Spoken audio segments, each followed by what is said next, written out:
There's been a trend of YouTube videos I've seen from different agents and booktubers and the like talking about where did men's fiction go?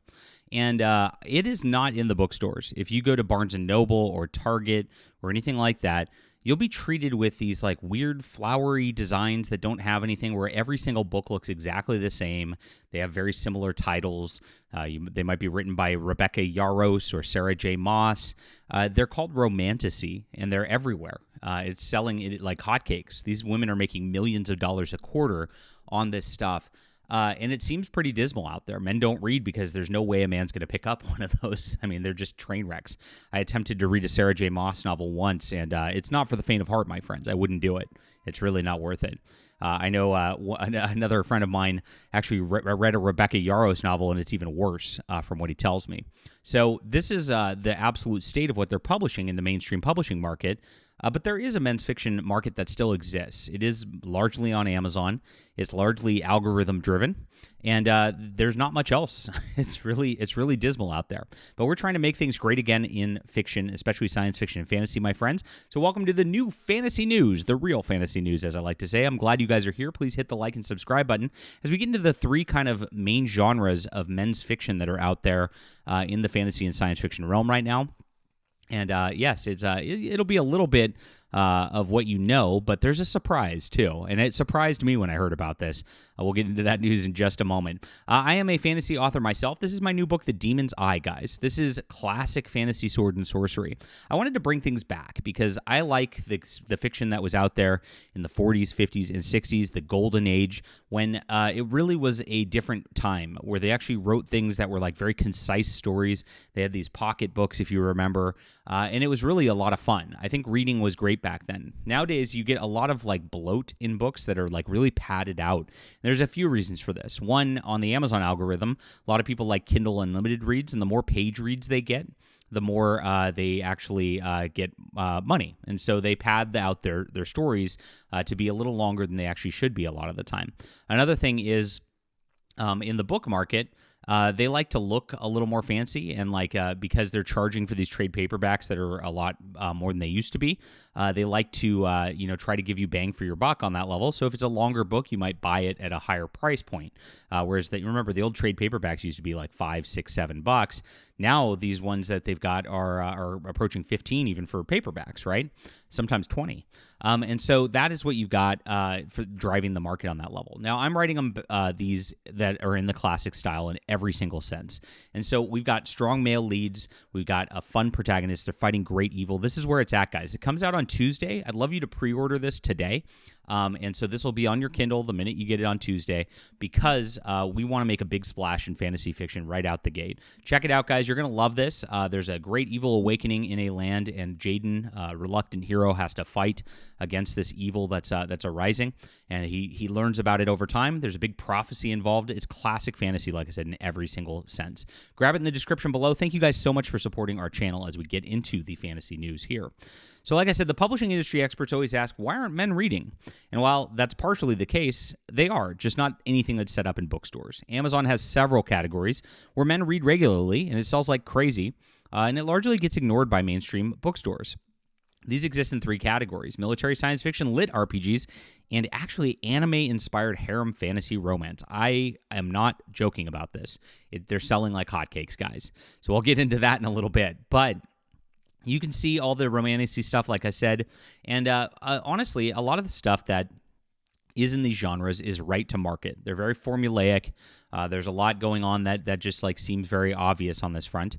And I was mentioning in my last video, which you should watch, about like the World Science Fiction Convention, how crazy they're going, that a lot of like even the science fiction doesn't really have science fiction elements to it. It's very weird. Like it's set in a planet off somewhere or in a Terran Imperium or something, but they really don't offer a science fiction element to it. Like I always try to make sure every story I write has that to it. Like there's like a weird AI going crazy in my Overmind book.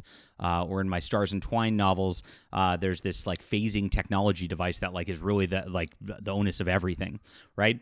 And because that's what science fiction is about, like, is actually those concepts. And if you strip that out of it, you just have action, right? But that's why it sells well. People like action. That's fine, and I don't mind that. And a lot of these books are good. I enjoy them, but a lot of them don't actually have a lot of science fiction elements to it, which is really interesting, as they're in the science fiction genres at the top of the charts. So you can see these military science fiction books. M.R. Forbes is one that's always dominating the charts. B.V. Larson's one of the better ones. He's at the top of the charts too. J.M. Chaney's another one you always see. These names just are constant. And there's a reason for that. Not only do they write their own books, but a lot of times they have ghostwriters and or secondary writers that you can see. This one's Chaney and somebody else on here. And there's two different writers on this book, and they just feed the concepts to these people just so they can keep coming out with books regularly, because the Kindle Unlimited readers just want new books every single month, and you have to keep up with that sort of demand. And so they actually have like kind of content farms going on this level, on this military science fiction thing. It's really interesting as a market. And these guys make hundreds of thousands, if not millions of dollars a year doing this. And so it is a huge market. It does exist out there. This is like the classic one everybody's aware of. Now, in recent years, things have changed a little bit, and you've got LitRPGs. Now, LitRPGs are basically you're playing a Final Fantasy video game, and you get your experience points in the game, and you'll see in the books like, you killed this monster level 12, 50 XP, and like they actually like level themselves up in these like fantasy settings, is where it goes. It's really interesting. It is reading somebody playing a video game, and that's immensely popular. So I've never been tempted to write this.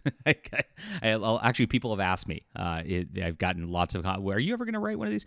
I really have not been tempted to. Maybe I should, but I actually just like a regular straight fantasy settings story. I feel like that kind of thing takes you out of the story, to be honest, but people like it, and so that's what people are into, and that's fine. So Dungeon Crawler Carl is like the biggest one. This one is just raking in the cash all over Amazon. It is just something that's a series that just keeps going over and over again. And the reason it wins is, again, just like much like these books here, you have your strong, gruff male protagonist. And that's what people are looking for on the men's fiction level, who's just badass and fights and kicks ass, and that's what people want. And so that is the thing that ties these two together right here, and that's what's missing from a lot of female fiction in these main markets. On top of this, you have a third deal, and it's called the Harem fantasy fiction right here. And as you can see, you've got this like little heartthrob on the cover here. And this is what you'll get in these sorts of scenarios. And so these ones right here, it's run a lot like if you remember Sword Art Online, the anime, where it's kind of like this guy and like all these women in this video game just like adore him for whatever reason, and he's just like he doesn't quite know what's going on, and they're all just like clustering around him. That's exactly what goes on here. It literally is like men's romance books. And this one, I believe, takes place at like a witch academy, as it is, and it's selling like crazy. This is selling bigger than those other two genres like combined.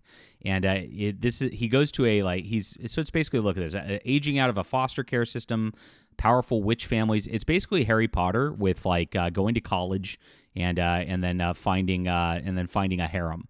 13 witches willing to be bound to you forever for your own coven.